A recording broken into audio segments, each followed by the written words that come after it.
జాతీయ పార్టీ మన బతుకు మాత్రం వైసీపీ గాని, టీడీపీ గాని, బీజేపీ గాని, జనసేన పార్టీ గాని, వామపక్షాల పార్టీలు కూడా కమ్యూనిస్టు పార్టీలో ఈ రోజు చలామణి అవుతున్నాయంటే ఆ రోజు దళితులు కమ్యూనిస్టు పార్టీలకు అండ ఉండి పేదల పార్టీగా బీదలను అడ్డం పెట్టుకొని భూములు దోసుకొని దళితులు పుణ్యమాని వాళ్ళు పెద్దలు అయ్యారు తప్ప ఎక్కడ దళితులు బతుకులు మాత్రంలో ఏ పార్టీ కూడా కృషి చేయలేదని చెప్పి ఈ సందర్భంగా మీకు తెలియపరుస్తా ఉన్నా.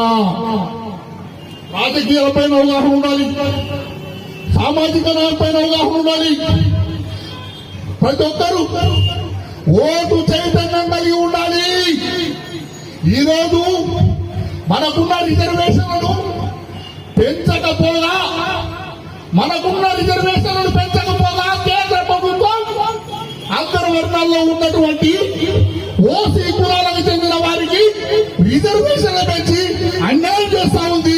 ఖచ్చితంగా రిజర్వేషన్ ఫలాలు అడగదోకాలని చూస్తే ఎస్సీ, ఎస్టీ, బీసీ, మైనార్టీ వర్గాలు రాజకీయ పార్టీలు తరిమి కొడతారని చెప్పి ఈ సందర్భంగా నేను తెలియపరుస్తా ఉన్నా. ప్రతి ఒక్కరూ ప్రజాస్వామ్యంతో అవగాహన ఉండాలి.